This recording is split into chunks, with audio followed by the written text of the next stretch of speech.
stop, if you have a lot to see, you are welcome to use the whole hour. But if you want take some questions, you can stop at 45 minutes, 50 minutes. So we can have 10 minutes Q&A. Yeah. Yeah. Okay. We can do that. Yeah. Or if you think we should stop in the middle to have questions in the middle, or no? That's not normally we will give the speakers more leisure to to finish the whole whole delivery this lecture, because it's better. All this lecture will be posted on Facebook and YouTube of TWMCC. Yes. So it's whenever in the future, if people want to see this topic, and they can benefit from the whole thing, So, yes. Inshallah. Okay. And so how is your day going? Because this is holiday, this is weekend for you. Yeah. It's our weekend. It's fine. Yeah. Okay. Can we? I'm going to start. Okay. Hello. I'm going to start. Okay. Can we start, Shadi? Shadi, I'm going to start. Okay. Good evening, and good afternoon, and good morning, dear viewers of the World Muslim Community Council. Welcome to our weekly lecture on this is the November 14th, another blessed Saturday here in beautiful city of Abu Dhabi.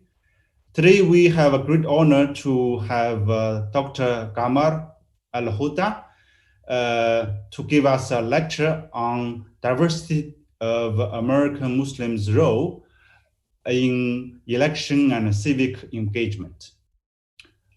Dr. Huda is a non-residential senior fellow at the Atlantic Council based in Washington, D.C., USA, and associate adjunct professor at Georgetown University. And he has worked for many think tanks and founded think tanks programs in Washington, D.C. More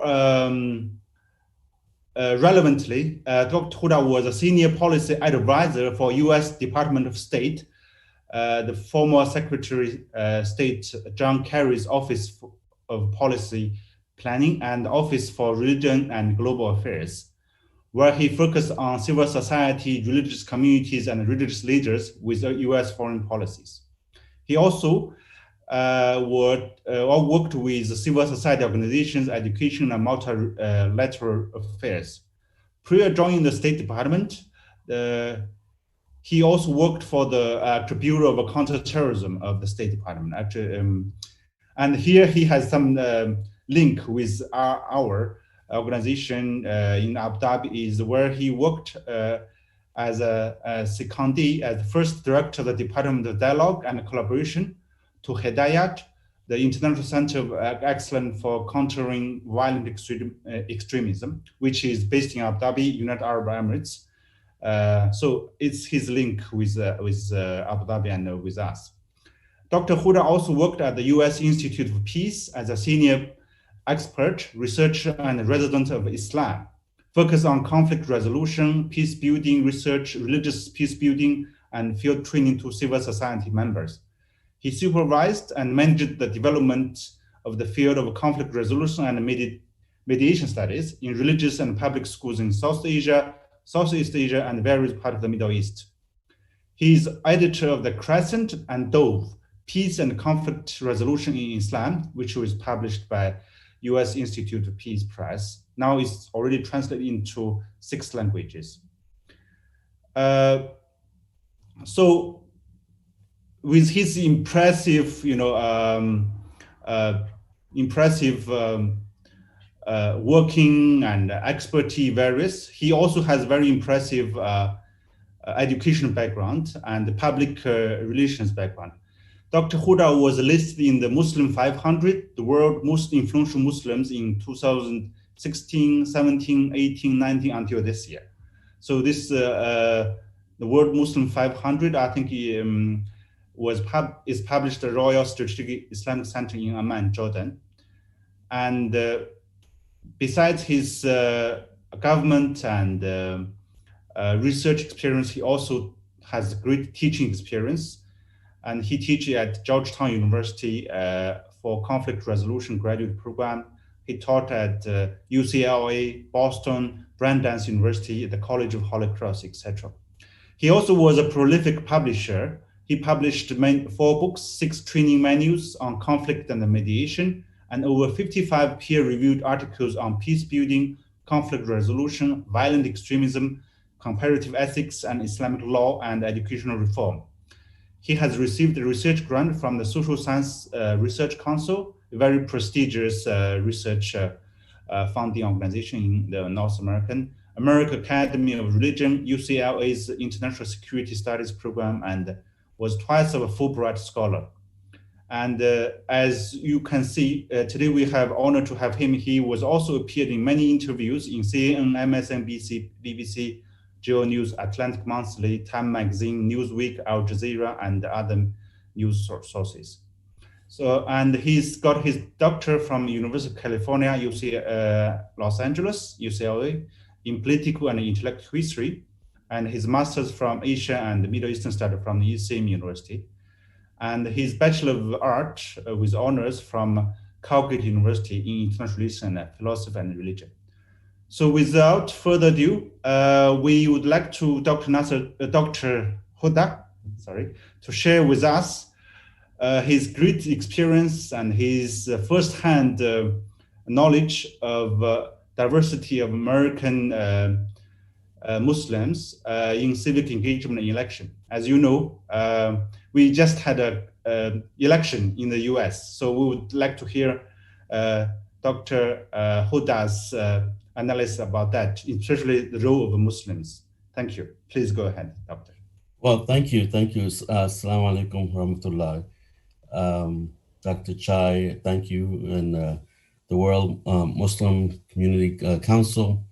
Thank you for having me. Thank you for organizing such an event, a very interesting time here in the United States, and such a beautiful introduction of my work and my contributions. Yes, I understand this is being broadcasted live and translated into Arabic, so I won't speak as fast as possible for our interpreters, and maybe that will also help me with my thoughts too. I chose this topic because I think not only because of the elections that happened here in the United States a week ago or more, and the ongoing counting and the ongoing discussions of ballots and counting of ballots and calling the election.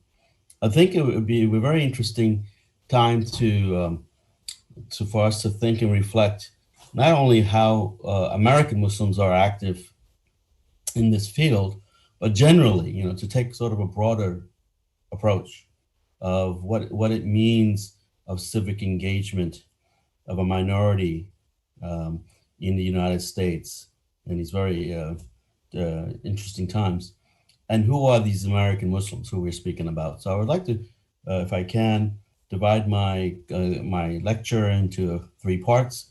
American Muslims generally, who are they? What are their general contributions? The sort of ongoing contributions in various parts of society. What is civic engagement? Unique to United States. It's not as the same as in Europe, Western Europe, or other parts of the world.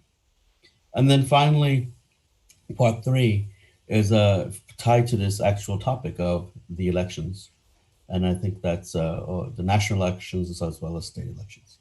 So that's how I like to divide this. And of course, and if there are questions, I think our esteemed moderator, Dr. Chai, will collect these questions and can discuss and have a questions and conversation afterwards, right? So thank you for the time. So when we speak of American Muslims, I'd like to first speak and think about who are we actually speaking about, right?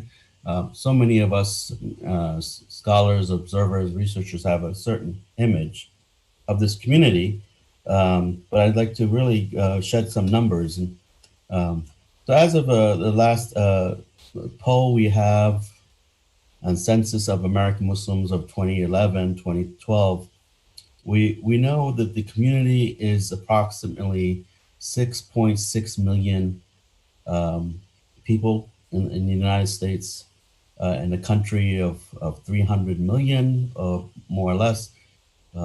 That's about 1% of the population. Of this 1% of 6.6 million Muslims, who are they, right? And what are the breakdown? So first and foremost, the largest group is African Americans, of 38% of the 6.6 million. The next would be South Asians of approximately 27%. And the next percent would be Arab Muslims of about 19 or 18%. And the remaining would be miscellaneous Latino converts, and of course other Western, non-Western origins. So that's the generally breakdown. But what's most significant of this, the breakdown of this, is African Americans of 38% of 6.6 million is an issue that we should discuss, and at least raise and think about when we speak about representation, when we think about in organizations, when we think about representation in the voices of American Muslim Islam. So, and also as a history, the African Americans who are Muslims, when they claim their Islamic heritage, they claim it back to the 17th century, actually, in American history. So many African American who are Muslims, or may not be Muslims, claim Muslims in part of every major American point of history. So the American Revolutionary War from 1776 and on to almost 1785, there are African American Muslims or African Muslims. In part of the Civil War, we had African American Muslims in part, a part of that war. And then again, that was in the year of 1861 to 1865.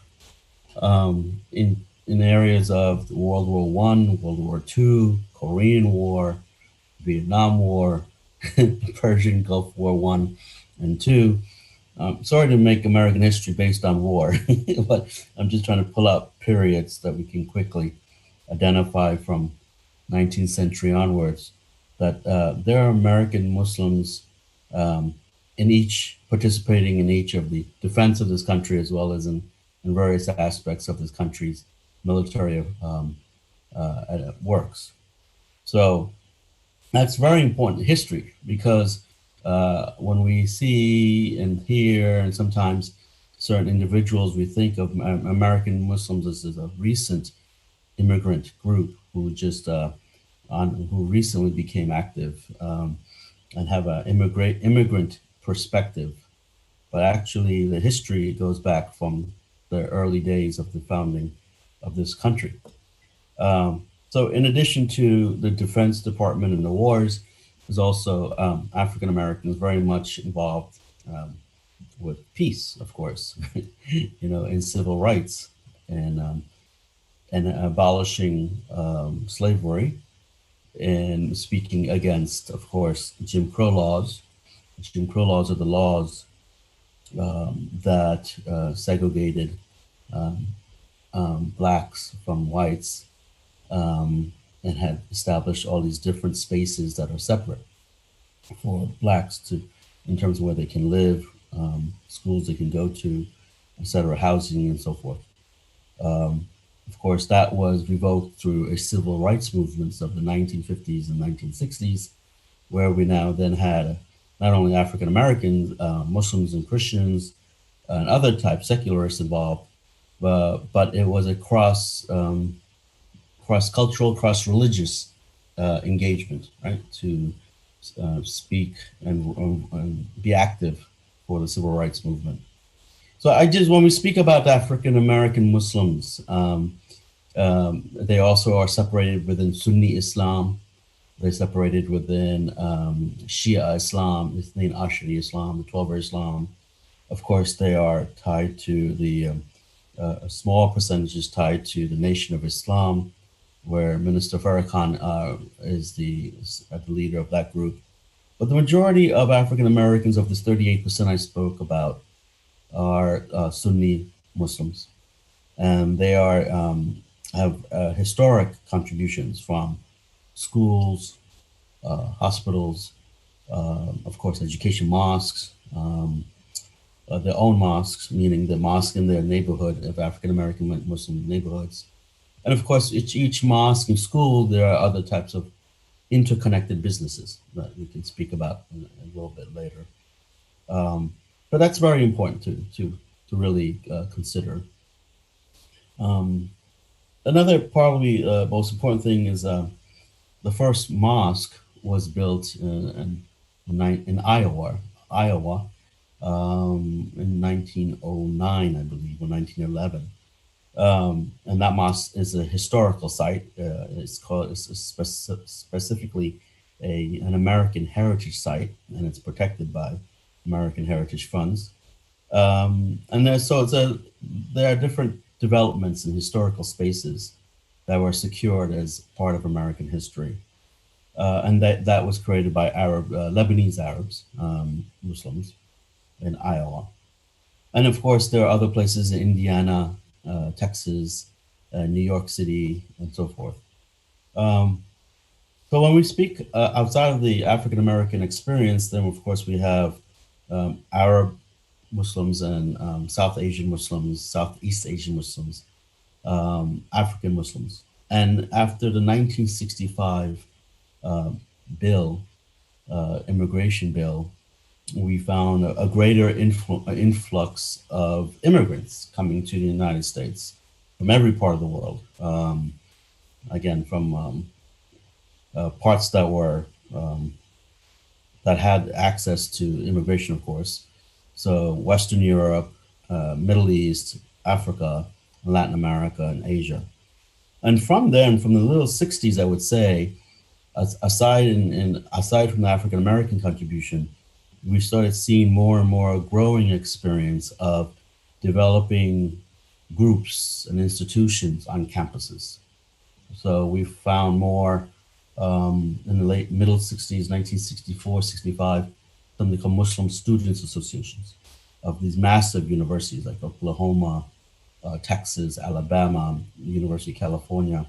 And so Muslims will congregate to ask for several basic things like places for prayer, places for iftar, for Ramadan, to open the fast, and a few other things.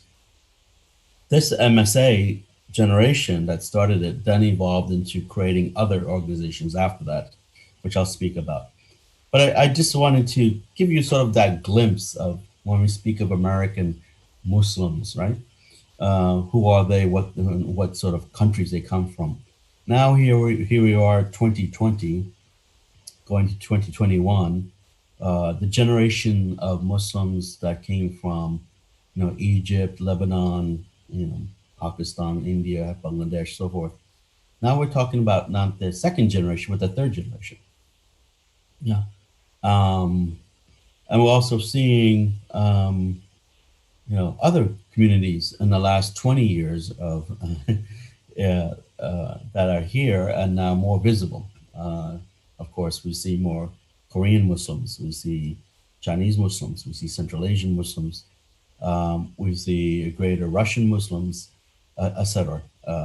So they're actually more present in terms of businesses, but also in the food industry, hospitality industry, restaurant industry, and other places too.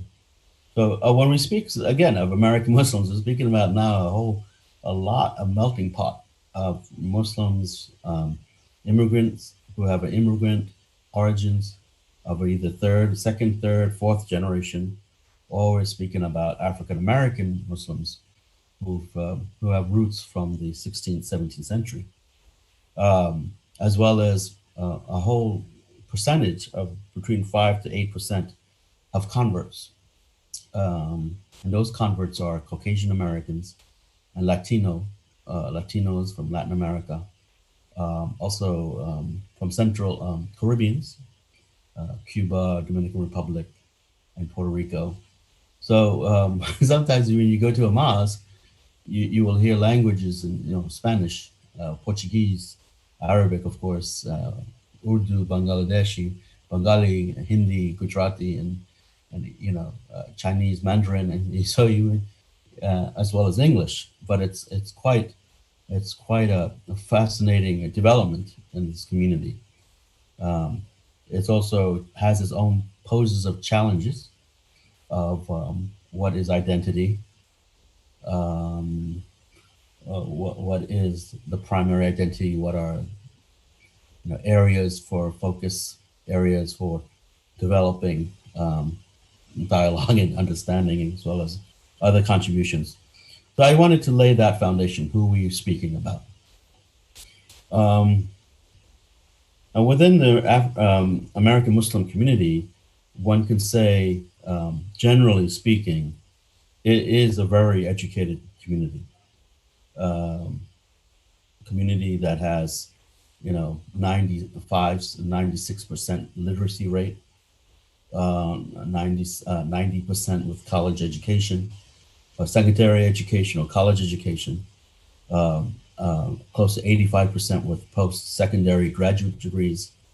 And all this means is that there's a professional class, right? There's a middle class, of course, a lower middle class, and a very high upper middle class, professional class.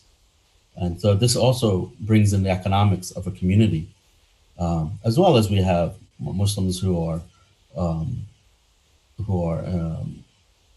working class too. I don't want to just not ignore that working class, various parts of factories and so forth. But this is a very important part to note, because when you have a community that is 90%, over 90, 85, 80% college educated with post-secondary degrees and in professions like medicine, pharmacy, law, architecture, professor, academia, and so forth, they also apart means that it really makes a difference in terms of how they can participate and articulate their own narrative. And what I mean is, if you have a community that is, let's say, quiet or not as educated, they tend not to take the risks of being in public debate, in public engagement, civic engagement, and not taking a risk in, of course, being part of the intelligentsia, writing in public magazines and academic magazines and so forth. When you have a sort of a community that is very involved in doing that, the perception is that this is a community that can socialize with certain ease, mobilize based on certain resources that it has access, but it also can actually vocalize what it wants and demands. And that's where I would lead into the second part of this conversation. What is civic engagement? So this social dimensions and professional dimensions, educational dimensions, allows sort of a human capital. I hope that's translated well in Arabic. Human capital, meaning it's you don't only have money and resources as an issue, but you have the whole being, the whole person to contribute intellectually, socially, economically, politically, right?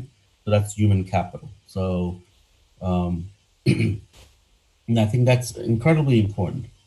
And so when we, not of the 6.6 million, I'm not going to make a grandiose statement that everyone is involved, but I would definitely share that even if you say a 0.5% of 6.6 million, half of 1% is able to be moving this community, defining its identity, defining its desires to and demands of what is to protect itself. Then you actually have a very, even with that percentage, you have a percentage that's able to project and be on a national level.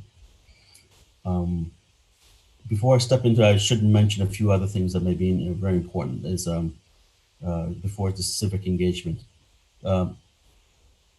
By 2018 in the United States, there were 3,375, 76 masajids, mosques.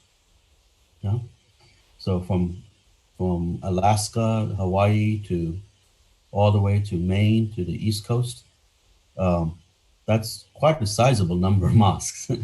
So American Muslims have tended to be traditional in that way to create a place of worship. I'll speak about next to these mosques, what do we have, what other institutions we have there. Civic engagement, so what do we actually mean by that? It's a very important term. It's used vaguely, but I want to define what I mean. Because in political science, it has one meaning, in economics, it has some other overlapping meaning. But I just want to use the broad term of when a group or individuals are addressing issues of public concern. And that's what I mean by civic engagement. So in this case, how American Muslims gather, mobilize themselves to communicate a concern that is either political or non-political. And but ultimately it's there to protect certain values or to make a change of a certain values. That is what I mean by civic engagement. It's meant to bring people together for certain values, to reinforce those values, principles, and ethics that the public should adhere to. Now, non-political, and then I'll do political, because I think the political is somewhat obvious, and I think some of us actually go straight into the political. What is political? And that's part of my last section of my talk, which is the elections that Dr. Chai asked me to raise. But the non-political is also important, I think, because if we ignore those parts, we don't realize the sort of the thread that keeps this fabric of the society together. So, so the non-political areas, I think we see American Muslims heavily involved. And this is not something I'm created. I can send you the reports and all the notes to Dr. Chai and to the world Muslim communities to share my notes with you so you can look up the resources and the evidence I'm using to discuss here. So let me give you an example. So just in case of the one non-political civic engagement is medical. I'll choose medical. There are free medical clinics that are set up by American Muslim doctors, especially in the inner city, in the urban inner city, but in the last 14 years, more in the rural areas. So there are, like at the University of California, students created something, they're medical students actually, in the 1991, set up a clinic free for inner Los Angeles. Again, you have to remember this is a very poor section called Ummah Clinic, UMMA Clinic, the community clinic. And in this clinic, it began with just medical students just trying to spare free time to go to give, blood pressure tests, diabetes tests, any sort of vital signs, check for everyone's healthiness. And it started out very basic with 4 or 5 volunteers.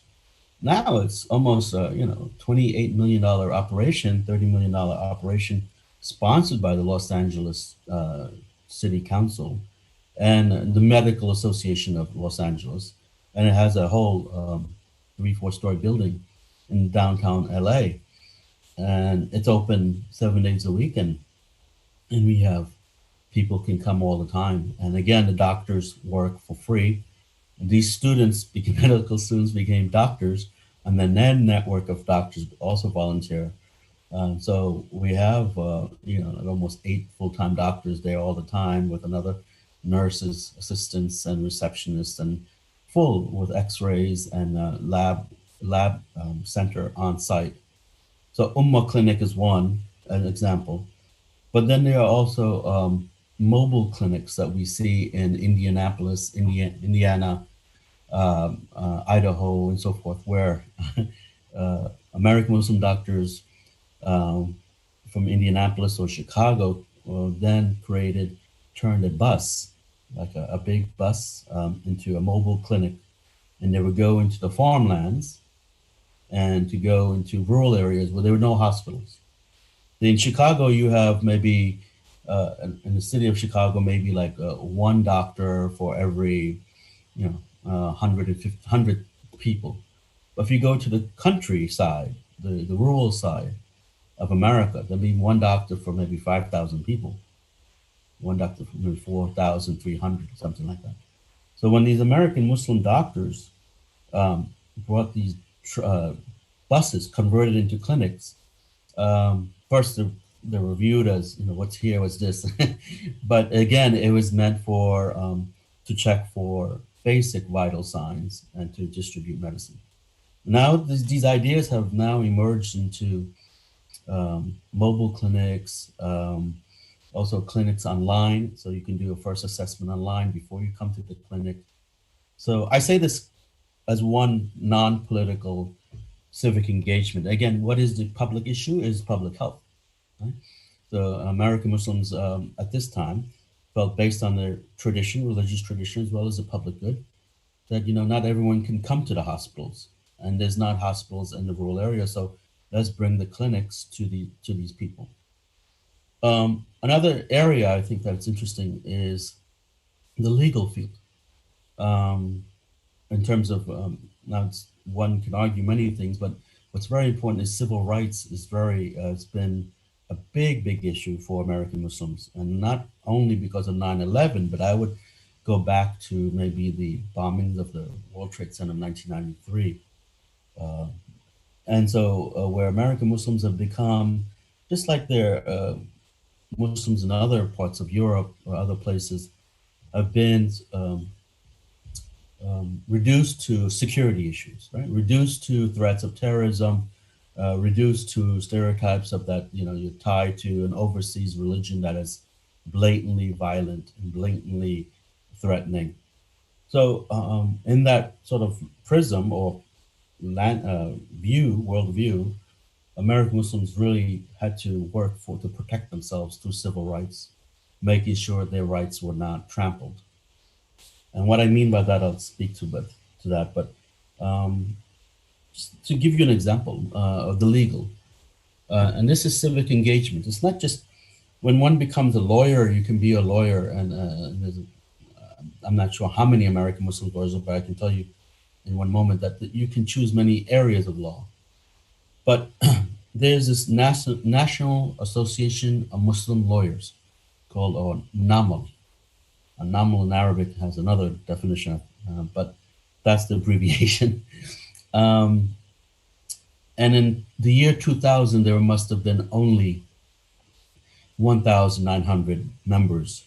Now, this association doesn't encompass all the lawyers, but it is a good reflection of who's joining. If 20 years ago there were 1,900 and now there's over 9,000 in this association, it tells you that there are more Muslims involved and interested in law and different types of law, not just litigation and real estate law, tax law, commercial law, et cetera, civil law. But there's also human rights, civil law, protecting Muslims in terms of immigration protection, protecting them from discrimination at the workplace, employment discrimination, even real estate discrimination if you can't purchase a home, even just issues of discrimination of your children being discriminated at school. Yeah. This organization has been very involved in channeling lawyers, and so I think that's a very important aspect. Within this area of law, we have two other organizations I think worthy of, um, and again, I'm only mentioning three, right? Three organizations. There's Naman, there's Karama, which is a women's Muslim lawyers unit, and then there's Muslim Advocates. So Muslim Advocates based in California, and each one has their own purpose. But I think in civic engagement, they're all involved in the protection of civil rights and human rights for Muslims. Karama is specifically for women who've been involved in some sort of abuse, or women who've been involved in employment discrimination, or just clothing discrimination if they wear hijab or niqab. They've had these issues that protect them specifically, but also other things for representing Muslim women in courts, in domestic violence issues, in real estate issues, tax issues, and so forth. Now, Muslim Advocates is more interesting because it crosses over into not just civil rights, but also working with local legislature. So they work with state court systems to change laws that they feel are unjust, not just to American Muslims, so all across the board. So if it's unjust to the Hispanic community, it's unjust for women or any group. So they stand for justice generally, American concept of justice generally. So you'll see the Muslim Advocates having a broad coalition with the American Civil Liberties Union, with other coalitions, the African American Lawyers Unit group, and so forth and so forth. So you'll see Muslim Advocates, this group, actually very much doing coalition and working with other lawyers and political units, as well as legislators and political figures.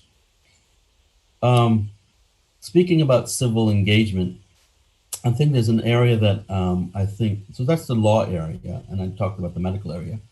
I think there's one area that we don't speak about, and I just want to say, call it the humanities and the arts, if I can say that.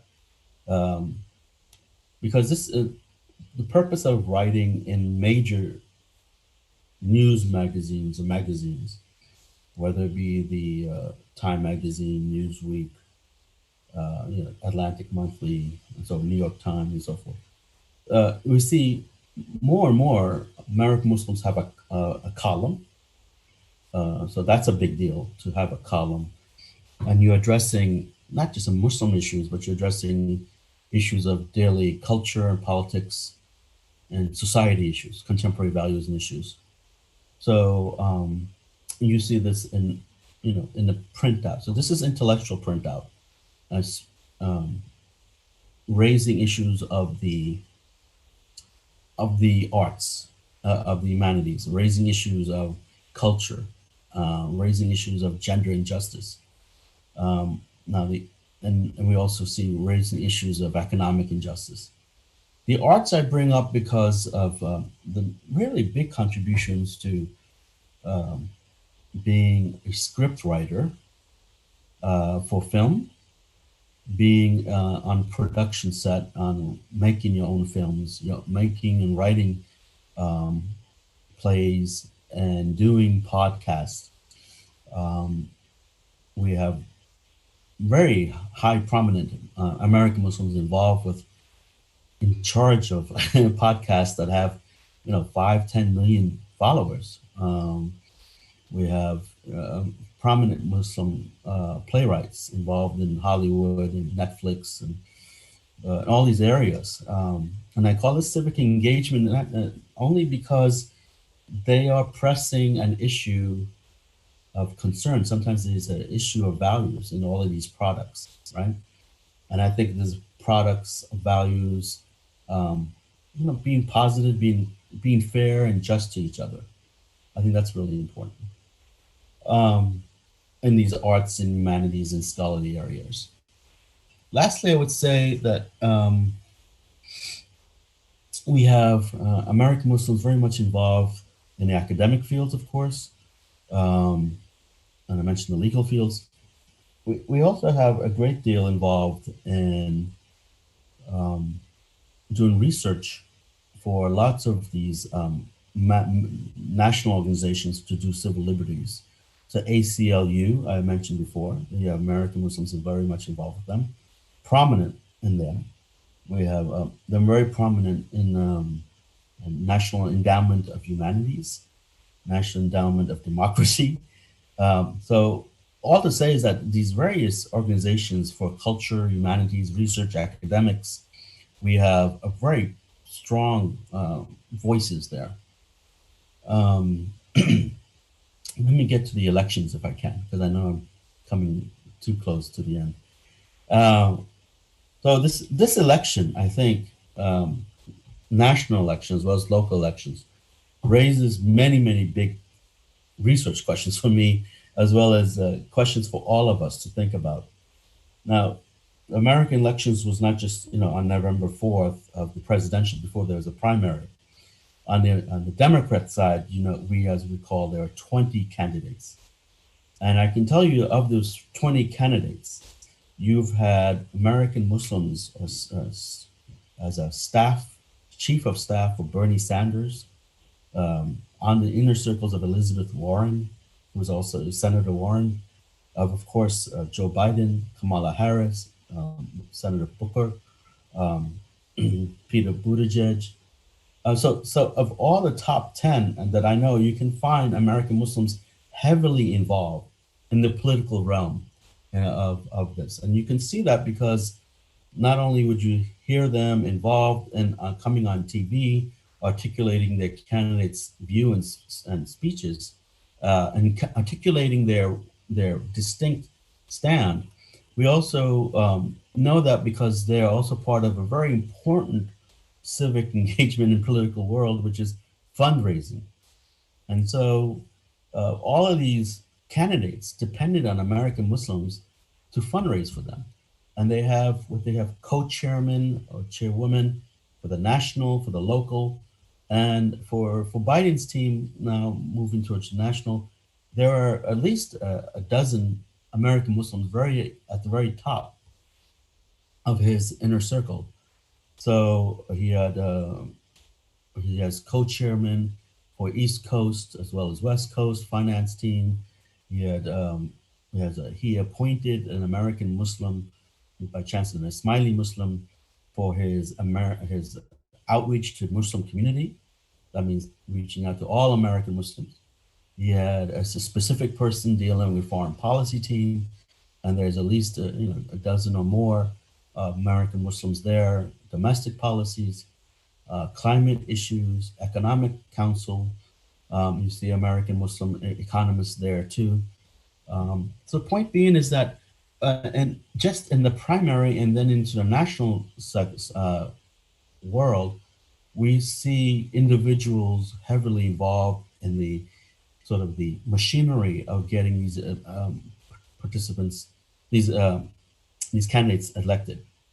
And what it means, I think, when you're part of this national election, I just will try to bring this one point in, is that there's a selection as well as a scrutiny of whether you can handle the pressure, you can do the work, but there's also a reliance that you are good as everyone else on this team, right? So that's the upper level of the Biden team as well as the Trump team. What happens at the secondary and tertiary level?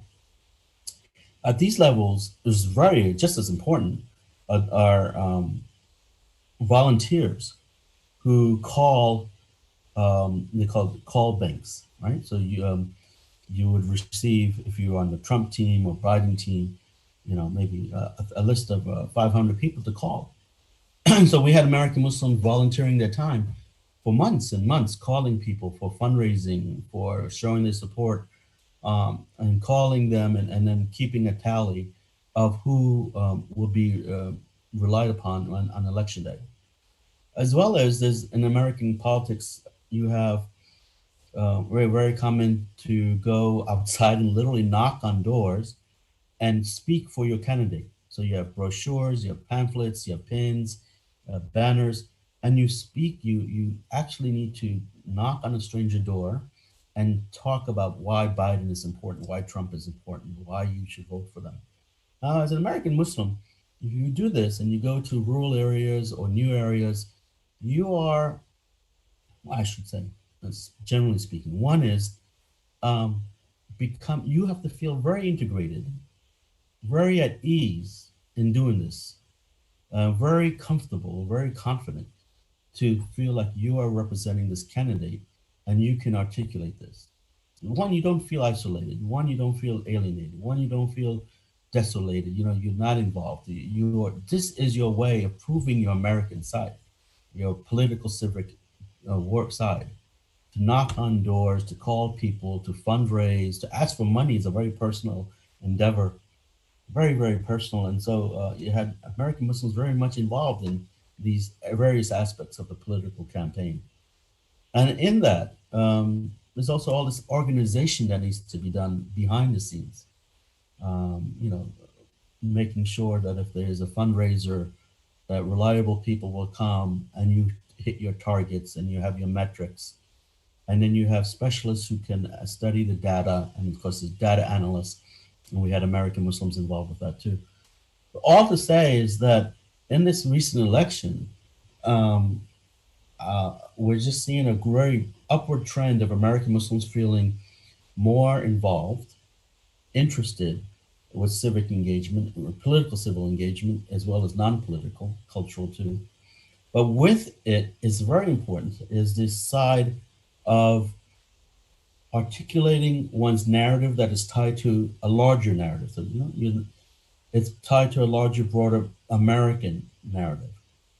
So when a Biden speaks about, treating everyone equally and is speaking to Muslims and speaking to Hindus, this is an example of a community that's reached a level that is able to participate um, with a lot of sacrifices, a lot of work, a great deal of work, and great deal of organization. With Kamala Harris's selection and now election as elected um, vice president, it's also you see a great deal of American Muslims, very much pleased with her because of her, biracial side, but also because of her hard work. I think of her getting to this level. So I'll stop here. I think I covered a lot of ground. I think I may have gone over my time. Apologize for that, but I just wanted to lay a good foundation of this topic to our audience members. Thank you. Alhamdulillah. Thank you very much, Dr. Huda, for this fascinating talk on American Muslims' diversity and their civic engagement and political participation. It's good to hear that you lay out the history and the composition of American Muslims. I think the one statistic you mentioned is 6.6 million, something like American Muslims population, which would be account, I think 2% or 1% of the population. I guess 2%, right? 2%, yeah. Yeah, so that's kind of a significant number. Although, yeah, I think, and more important, not about this, only about this 2%, but is there highly educated and professional class, so which means they could have a great contribution to American society and to be very well integrated. So I do have questions from our audience. First question is a little bit about history of or the dynamic within Muslims themselves.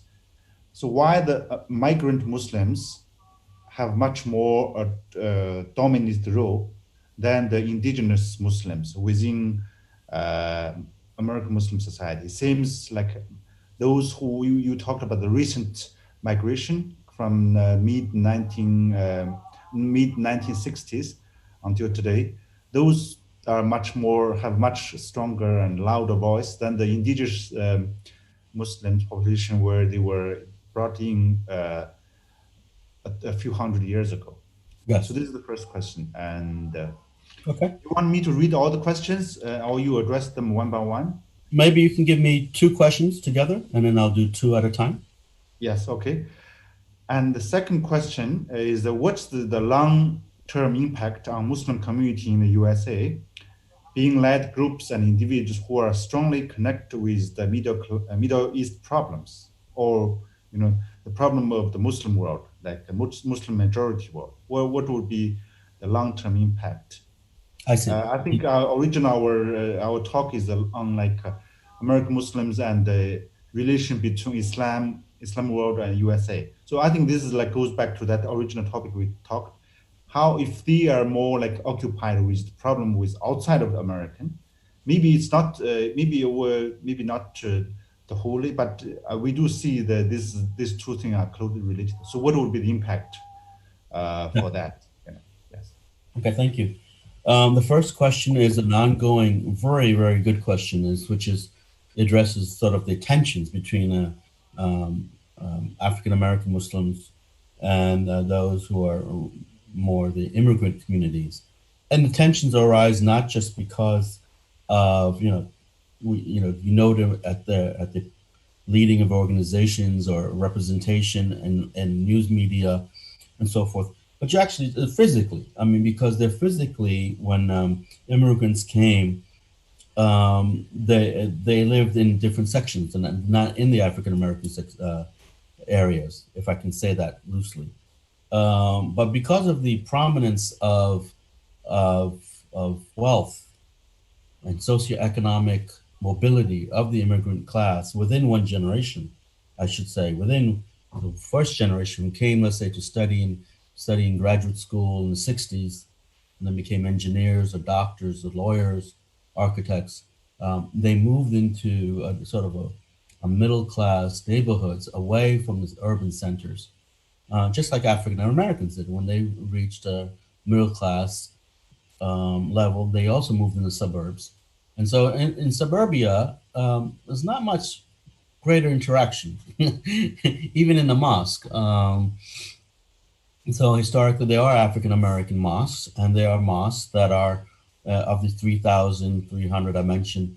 There are mosques that are mainly dominated by some of these immigrant histories, and so you'll see more of a South Asian mosque go here, or a Lebanese mosques is like this, or things like that, Egyptian predominant.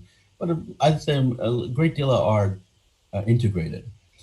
What happened is by the late 70s, when they were evolvement and development of national organizations. We have national organizations that I didn't get into, like the Islamic Society of North America, Islamic Circle of North America, the National Fiqh Council of North America. They tended not to, these were based on the wealth and socioeconomic prosperity of those immigrants who created those organizations. And so with that, I mean, it wasn't by default where they discriminated because you cannot, by bylaws, discriminate who comes into the organization. But by its own very nature, they dominated the immigrant community, and second generation dominated these national organizations. So the tensions do exist, but I would say since 9/11 or even before, there's been greater collaboration and sharing of positions.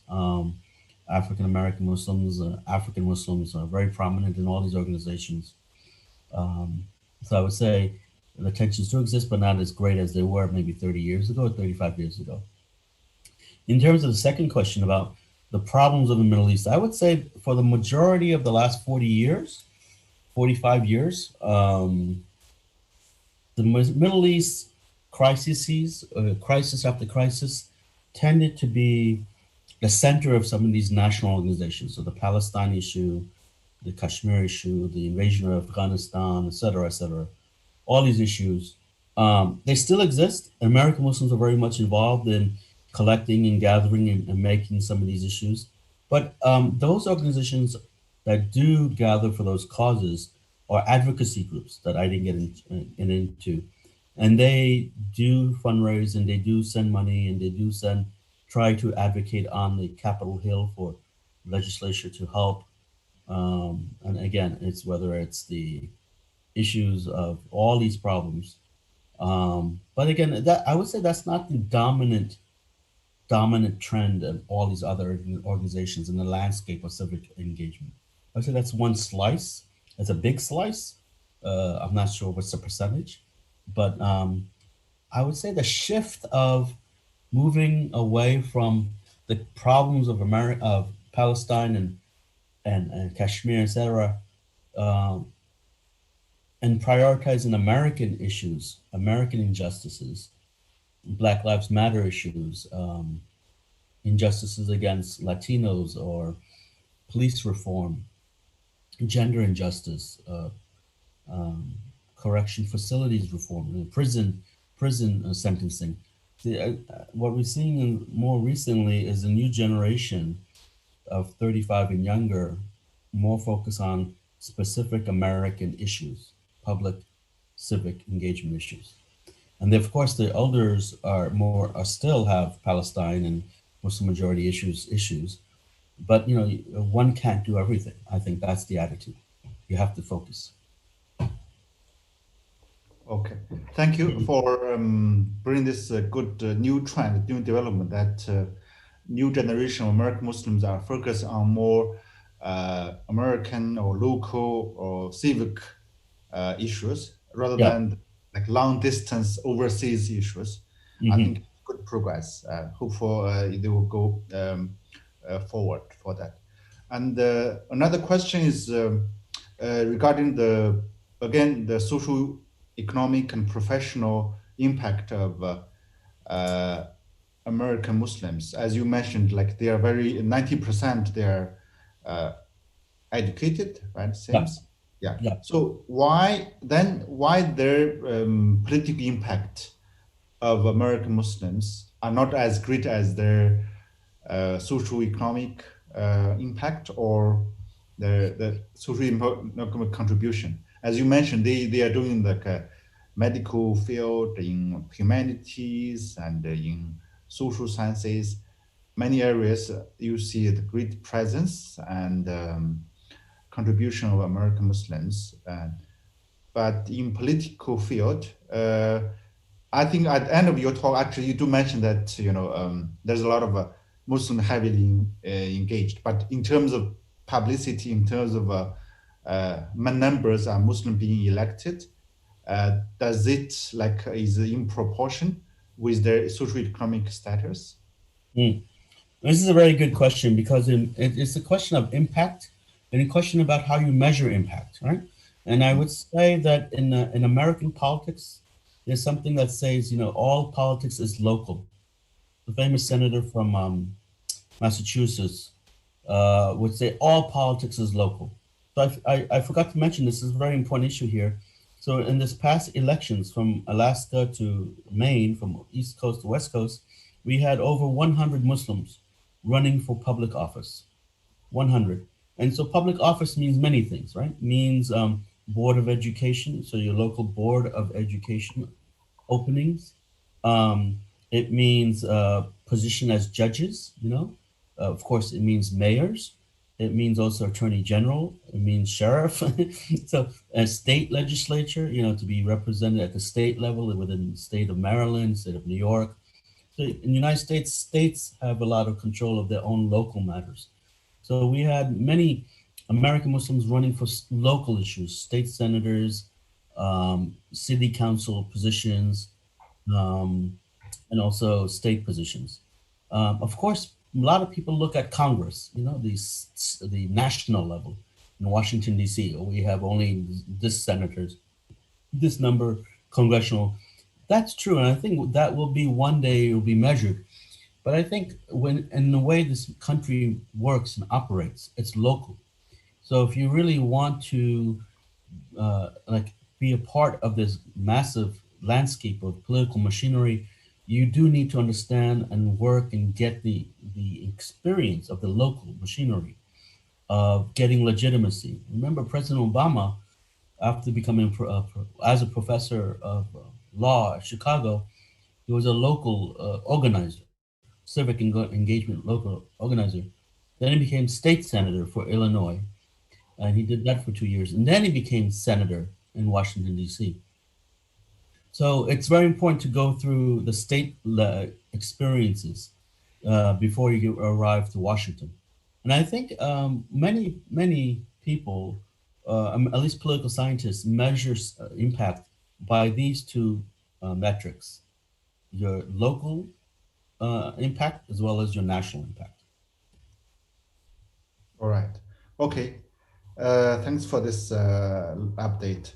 And the last question, that so we have now, seems your great country has a president-elect. So if things Yeah, go smooth and we'll have a new administration, Biden and Kamala Harris administration, yeah. what would be the the prospect of American Muslim community under Biden and Harris administration, under this administration? What would be the like? There would be more promising, and just I think just to give us your uh, prediction or estimation. What will happen to them? Yeah, in terms of you can also focus on like politically or civically, but also in general if you can. Yeah. Sure. Um, well, we will know that there will be a greater representation of American Muslims in the White House, and also with Vice President-elect Harris and on her team.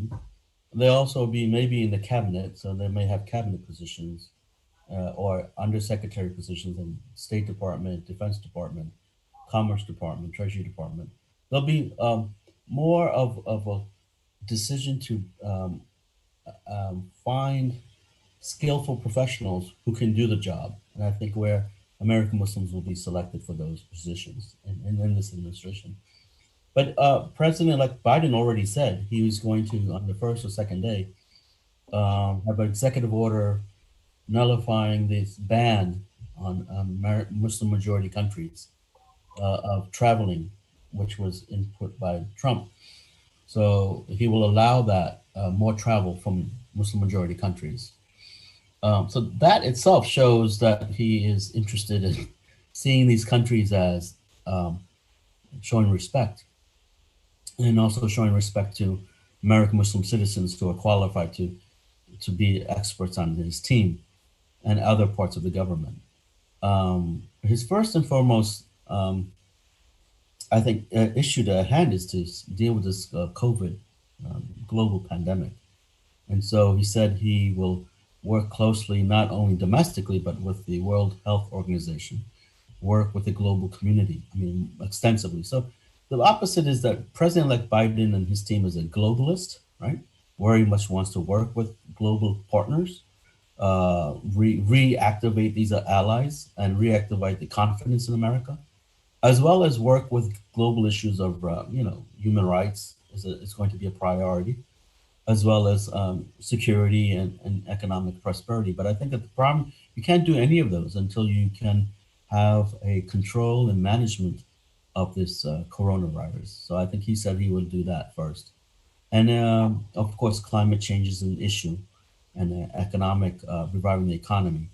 But also, I think he'll be less harsh on China, on this trade wars and this high rhetoric of condemnation of China and all this. We have a person who's been in public service for 47 years. He was senator, first congressman and senator, and then vice president, and now, mashallah, is president-elect. So he knows the need how to work with public and the need to be to work with everyone and to find ways not to please everyone, but to work with everyone and do what he can for what he can in the best interest. But I think and working with China does not mean that you are. It means that you respect their tradition, respect their ways of how they do things, and you can have common interest. And those areas that don't are not that do conflict, he'll have specialists to work out those areas. So, as a globalist, as one who engages the world, he sees diplomacy as the best way to work instead of sort of public scorning of allies and so forth. So he'll definitely bring back a lot more confidence in American leadership and American contribution. Great. So we wish for the best for the American people and Thank American you. engagement with uh, global actors. So hopefully, coronavirus will be controlled Yeah, and peace and prosperity will slowly return to us.